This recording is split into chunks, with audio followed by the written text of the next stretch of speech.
Hello नमस्कार साथियों, कैसे हैं आप सभी। आप सबका स्वागत है उत्कर्ष नर्सिंग क्लासेस के अंदर। और आज आप लोगों को कुछ इंपॉर्टेंट जानकारी डिलीवर करने के लिए मैं आपके सामने हाजिर हूँ।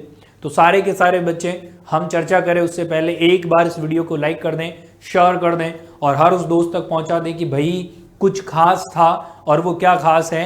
तो इसी बारे में अभी तैयारी कर रहे हैं आप RRB nursing officer, RRB nursing superintendent की। तो पिछली बार जब ये एग्जाम हुआ तो उस एग्जाम में क्या क्या टॉपिक्स बने, उन टॉपिक्स के बारे में मैं चर्चा करना चाहता हूं, उन टॉपिक्स की मैं कहानी आपको बताना चाहता हूं। तो भाई पिछली बार जिन टॉपिक को एग्जामिनर ने अपने दिमाग में रखकर क्वेश्चन बनाए थे, 100% बात है कि इस बार भी वो उन टॉपिक के इर्द गिर्द घूमेगा। तो क्यों ना हम जान ले उन टॉपिक्स के बारे में कि ये टॉपिक कौन से होने वाले। तो मेरे पीछे लगा थंबनेल आपसे क्या कह रहा है कि 2024 में कौन से वो टॉपिक्स थे जहां से सवाल आए थे। तो क्या आप सब जानना चाहते हैं? बता दीजिए एक बार सारे के सारे लोग, यस और नो। चलो रे भाई, अब आप देखते हैं कि यहां पर सर वो कौन कौन से टॉपिक्स रहने वाले हैं। देखिएगा, सबसे पहले आपको मैं शिफ्ट वाइज भी बताऊंगा, ठीक है, सब्जेक्ट भी बताऊंगा, कितने क्वेश्चन बने वो भी बताऊंगा, कितने मार्क्स के बने वो भी बताऊंगा। तो बहुत सारी चीजें, बस आप माइंड को स्थिर करके एक कॉपी पेन लेकर सारी चीजें डिनोट कर लें ताकि जब पढ़ने बैठे तो अपने दिमाग में वो बात जरूर आ जाए। ध्यान से सुनिएगा बच्चों, सबसे पहले बात कर लेते हैं अपन आरआरबी नर्सिंग सुपरिटेंडेंट का जो एग्जाम फर्स्ट शिफ्ट का हुआ था 29 अप्रैल को 2025 के बारे में बात कर रहे हैं। सबसे पहला जो सब्जेक्ट रहा था सर मेडिकल सर्जिकल की बात करूं मैं तो आई हमारा एक पूरा का पूरा चैप्टर रहता है, एक तरीके से आई पढ़ते हैं, जिसमें वहां से नंबर ऑफ क्वेश्चन एक पूछा गया था भाई। इम्यून सिस्टम से भी एक क्वेश्चन था, इन्फ्लामेशन से 2 क्वेश्चन बने थे, ईएनटी से 1 क्वेश्चन बना था और शोक से 2 क्वेश्चन, रेनल सिस्टम के भी, हिपैटिक सिस्टम के भी और एबनॉर्मल हार्ट साउंड। तो अब यहां पर आपको 2-2 नंबर वाले चैप्टर जरूर डिनोट करने हैं। सबसे पहले मैं आपको 100% गारंटी दे दे रहा हूं इस बात की, ये जो टॉपिक को मैं स्टार कर रहा हूं वहां से क्वेश्चन 1001% आएगा। तो याद रखिएगा, शोक, इसके अंदर 4-5 प्रकार के शोक होते हैं, किसी भी एक शोक से क्वेश्चन पक्का आएगा, रेनल सिस्टम से पक्का आएगा और साथ ही में जीआईटी पाचन तंत्र से सिस्टम मतलब जो है क्वेश्चन पक्का आता है। एक आप याद रखिएगा आई से भी श्योर है कि क्वेश्चन आता है ना। इस बार एग्जामिनर ने इस पेपर में हार्ट साउंड से रिलेटेड क्वेश्चन पूछा था। तो मैं बता दूं कि आप इस बार थोड़ा तैयार रहना ईसीजी को लेकर, क्योंकि यहां से एक क्वेश्चन बनने की पूरी गुंजाइश है। शिफ्ट नंबर फर्स्ट की बात कर रहा हूं, 29 अप्रैल वाला। नेक्स्ट देखिएगा बच्चों, आगे हम बात करें सर ऑन्कोलॉजी। हाँ बताओ कितनी बार मैंने पूरा का पूरा डिटेल डिस्कशन करा है हमने ऑन्को के बारे में, अगर आप लोगों को याद है तो पूरा डिटेल डिस्कशन डाला है मैंने और सबसे ज्यादा नंबर आपको नजर आ रहे हैं। तो देख लो रे भाई, 4 नंबर मतलब 4 क्वेश्चन एक ही टॉपिक से, और कितना सा ऑन्कोलॉजी आप बताओ हैं। हाँ लेकिन पढ़ते हैं तो बहुत कुछ है भाई, मैं आपको डील करा हूं और बहुत कुछ मैंने बता रखा है इस बारे में। सर जीआईटी के मैंने पहले ही बता दिए। हाँ, एक फेवरेट सिस्टम बच्चों एग्जामिनर का ये भी रहता है भाई, मस्क्यूलो स्केलेटल सिस्टम। यहां से भी एग्जामिनर बार बार प्रश्न करता है, हर एग्जाम में करता है। रेस्पिरेटरी सिस्टम के 2 क्वेश्चन थे, वुंड हीलिंग से 1 क्वेश्चन है और cardiology, general anatomy, physiology 2 question. तो कुल मिलाकर आपको बता दूं कि सर एमएसएन नामक सब्जेक्ट से टोटल हमारे 27 एमसीक्यू बने थे पहली शिफ्ट के अंदर। सर ऑब्स्ट्रेक्ट और गायनोकोलॉजी की बात करें, लेबर से पार्टोग्राफ, गेस्टेशनल डायबिटीज, आपका यूटेरोप्लासेंटल सर्कुलेशन, रिप्रोडक्टिव सिस्टम, एपीएच और परप्यूरियम। एक क्वेश्चन और आप एक टॉपिक और ऐड कर लेना यहाँ, और वो टॉपिक आप जरूर पढ़ लेना। एपीएच जब पढ़ते हो तो मैं आपको कहूंगा कि पीपीएच का भी क्वेश्चन जरूर याद रहे। लेबर तो आपको ध्यान रखना ही है, पार्टोग्राफ बहुत बार आता है ना। तो ये भी सारे के सारे जो हैं वो एक एक क्वेश्चन इन टॉपिक से पूछे गए थे।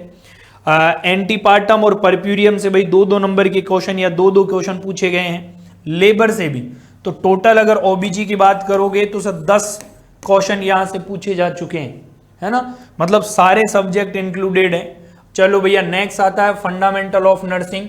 और मैं बता दूं ये जो डिसइंफेक्टेड टॉपिक रहता है, जिसे आप क्या पढ़ते हो रहे हैं, जिसे आप पढ़ते हो स्टरलाइजेशन, पक्का पक्का क्वेश्चन आएगा 1001% इस टॉपिक से, एक ही नहीं एक से ज्यादा प्रश्न आएंगे, ये तय है। एडमिशन डिस्चार्ज से भी 2 क्वेश्चन आए थे भाई, एनेस्थीसिया से 1 प्रश्न था, सीपीआर स्टार बना लो, हर पेपर में प्रश्न आएगा। तो फंडामेंटल से यहां आपके 6 क्वेश्चन बने थे भाई। साइकेट्रिक सब्जेक्ट की बात करूं तो मेंटल हेल्थ का एक्ट, मेंटल हेल्थ के प्रोग्राम और क्राइसिस इंटरवेंशन, तो यहां से आपके 5 नंबर के क्वेश्चन बने थे, याद रखिएगा 5 क्वेश्चन थे। रिसर्च मैनेजमेंट से भी सैंपलिंग, रिसर्च टाइप और डाटा एनालिसिस, यहां भी आप ध्यान देंगे कि 5 क्वेश्चन बने थे, तो ये भी आपका आजकल अच्छा वेटेज रहने लगा है। लो भाई CHN, one of favourite subject आप लोगों का, देखो वैक्सीन नामक टॉपिक, इतना स्टार लगा लो जितना लगा सकते हो, वैक्सीनेशन, इम्यूनाइजेशन, सब कुछ, और एक दफा नहीं न जाने कितनी दफा, है ना। तो देखो वैक्सीन से सबसे ज्यादा 3 नंबर पूछे गए, 3 क्वेश्चन, लेवल ऑफ प्रिवेंशन और डिजीज साइकिल, टोटल क्वेश्चन कितने हो गए रे भाई, 5 CHN के हो गए। चलिएगा फार्मा की बात कर लें, GIT की कीमोथेरेपी, ये स्टार बना लो, कीमोथेरेपी। साथ ही में बच्चों याद रखना यहां पर एक और थेरेपी रहेगी आपकी, और वो रहती है रेडिएशन थेरेपी, क्वेश्चन पक्का आता है। तो फार्मा की 3 क्वेश्चन थे। माइक्रोबायोलॉजी की बात करूं मैं तो 3 क्वेश्चन थे, न्यूट्रिशन का 1 प्रश्न बना था, पीडियाट्रिक में कंजेनाइटल एबनॉर्मलिटीज, और 5 क्वेश्चन बने थे यहाँ। कंजेनाइटल एबनॉर्मलिटीज में आप VSD और ASD को जरूर पढ़ें, है ना, हाँ ये दोनों बड़ी जरूरी है। इसके अलावा नॉन नर्सिंग तो आपको पता ही है, क्योंकि टोटल नर्सिंग का 70 नंबर का पेपर था, और नॉन नर्सिंग का आपका कितना था, तो जवाब होगा 30 नंबर का। तो ये थी हमारी शिफ्ट नंबर 1 के बारे में सारी जानकारी।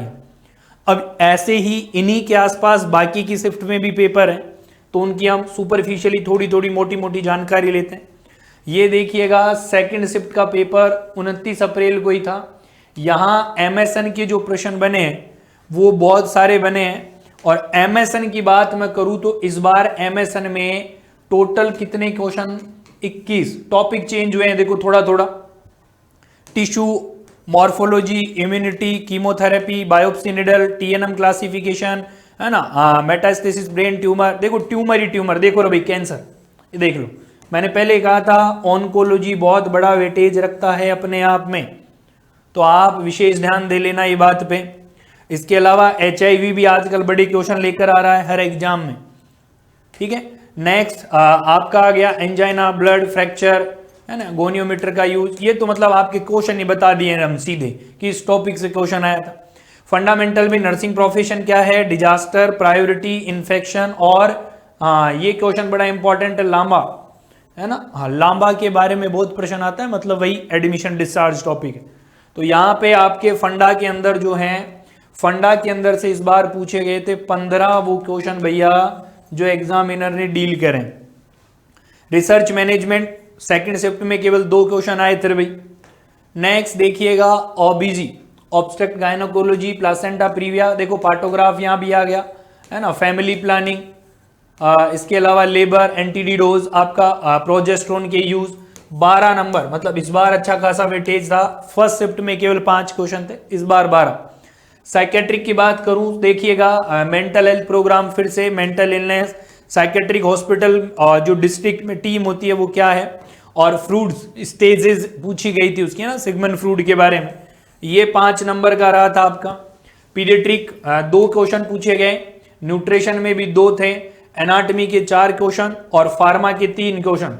इस प्रकार से MSN के मामले में कम्युनिटी में मलेरिया नामक टॉपिक से कम्युनिकेबल डिजीज, अच्छा सोशियोलॉजी भी थी, थोड़ा एडमिनिस्ट्रेशन, और फिर वही बात, तो 70 क्वेश्चन आपके MSN के हैं, और 30 रिसर्च के, 30 GK है, नॉन नर्सिंग, माफी चाहूंगा ना, नॉन नर्सिंग।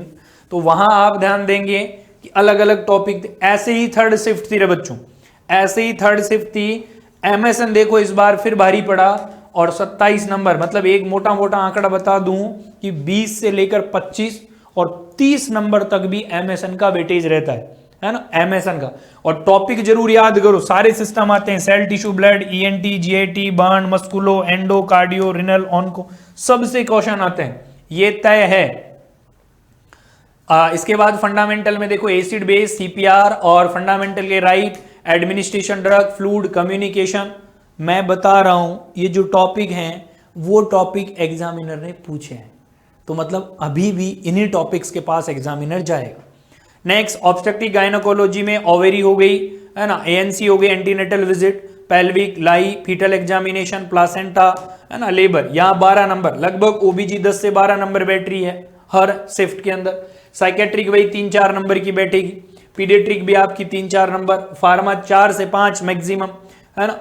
इस बार सीएचएन ने थोड़ा भाई बढ़ाया मामला और 7 क्वेश्चन बने रहे है ना। इसके अलावा रिसर्च में 1 था, न्यूट्रिशन में 3 थे। और वैसे ही तो मैं आपको मोटे तौर पे ये कहना चाहता हूं कि 3 शिफ्ट की बात मैंने बताई और तीनों में एक मोटा मोटा आंकड़ा बनकर आ रहा है कि एमएसएन लगभग 30 नंबर तक जाती है, फंडा लगभग 10 नंबर तक जाती है, सीएचएन आप कम्युनिटी हेल्थ नर्सिंग की बात करूं 6 से 10 नंबर जाती है, पीडियाट्रिक की बात करूं 4 से 6 नंबर तक जा रही है, न्यूट्रिशन की बात करूं 2 से 3 नंबर जाती है, रिसर्च मैनेजमेंट भी 2 से 3 नंबर तक जाती है, साइकेट्रिक की बात करें लगभग 4 क्वेश्चन हर एक शिफ्ट में है। तो ऑल ओवर सब्जेक्ट आते हैं, तो हल्के में किसी भी सब्जेक्ट को लेने की जरूरत नहीं। दूसरी बात, जितने टॉपिक्स मैंने आपके सामने बताए हैं उन सभी टॉपिक्स को ध्यान रखना है। सर अब हम इस तैयारी को और बेहतर कैसे कर लें, तो उसको बेहतर करने के लिए उत्कर्ष परिवार आजादी महोत्सव के तहत आप लोगों के लिए एक विशेष छूट लेकर आया है 13 से लेकर 25 अगस्त तक, जहां आपको लोवेस्ट प्राइस की हम गारंटी देते हैं कि नर्सिंग के सारे ऑनलाइन कोर्सेज साल की सबसे कम फीस पर मिलेंगे। कुछ कोर्स तो आपको फ्री भी मिल सकते हैं रे भाई, लेकिन शर्त है कि लाइव फ्रॉम क्लासरूम कोर्स के साथ अगर आप आते हैं तो रहेगा। और साथ में 500 रुपीज का कैशबैक नए विद्यार्थियों के लिए रहेगा। जो पुराने विद्यार्थी हैं कोर्स की वैलिडिटी एक्सटेंड कराना चाहते हैं 10% का एडिशनल डिस्काउंट होगा, तो अभी का भी एनरोल कर लें, देर किस बात। ठीक है, बहुत बेहतर। अब कुछ कोर्सेज हैं जिनको ध्यान से सुनिएगा। पहला रहेगा आपका नर्सिंग का मास्टर पास बच्चों, जो 12 और 24 महीने दोनों वैलिडिटी के साथ अवेलेबल है। इसके बाद में रामबाण 3.0 बैच नॉर्सेट फाउंडेशन है ना, बहुत प्यारा बैच, ऑफर सब पे लागू होता है, ये याद रखना। नॉर्सेट 9 आपका बैच रहेगा, live from Jodhpur classroom batch भी है भाई है ना, तो ये भी यहाँ पे भी आपका ऑफर वैलिड है और यहाँ पे भी लागू होता है। नेक्स्ट नॉर्सेट 9 एमसीक्यू और 100 डे बैच। आरआरबी तेजस बैच बहुत इंपॉर्टेंट है भाई, ये जो बच्चे तैयारी कर रहे हैं आरआरबी की उनको कहना चाहता हूं बहुत खूबसूरत बैच है, मौका हाथ से नहीं चला जाए। हाँ 20 अगस्त से जो है इसकी शुरुआत हो रही है, तो एक बहुत प्यारा मौका है इस बार आरआरबी की सिलेक्शन लेने के लिए। ठीक है, नेक्स्ट बच्चों बात करते हैं केजीएमयू आपका बैच रहेगा। और नेक्स्ट इसके अलावा देखिए रे भाई एसजीपीजीआई के एमसीक्यू बैच भी है, टारगेट बैच भी है। नेक्स्ट सीएचओ के सभी बैचेज राजस्थान एमपी यूपी जहां की भी तैयारी आप कर रहे हैं। इसके अलावा एक विशेष जानकारी ये भी रहेगी कि जो बच्चे नर्सिंग में आए हैं, जो सेमेस्टर की पढ़ाई करना चाहते हैं उनके लिए भी भाई तो सेमेस्टर के बैचेज अवेलेबल हैं, जो कि 29 तारीख से शुरू हो रहे हैं। लाइव फ्रॉम स्टूडियो रहेंगे, first year, second year, third और फोर्थ ईयर सभी की एमआरपी ये है, लेकिन फिलहाल ऑफर प्राइस बच्चों ये लागू होती है। तो आपसे मैं कहना चाहता हूं कि आप इस मौके का फायदा 100% उठाएं। और आज के इस वीडियो में हमने चर्चा करी है आरआरबी में प्रीवियस कौन से टॉपिक थे, उम्मीद है आपको समझ में आया होगा, तो इन टॉपिक्स को जरूर ध्यान से पढ़ लें। ठीक है, सेशन को देते हैं विराम, मिलेंगे नेक्स्ट सेशन, तब तक आप सबको सलाम, जय हिंद, जय भारत।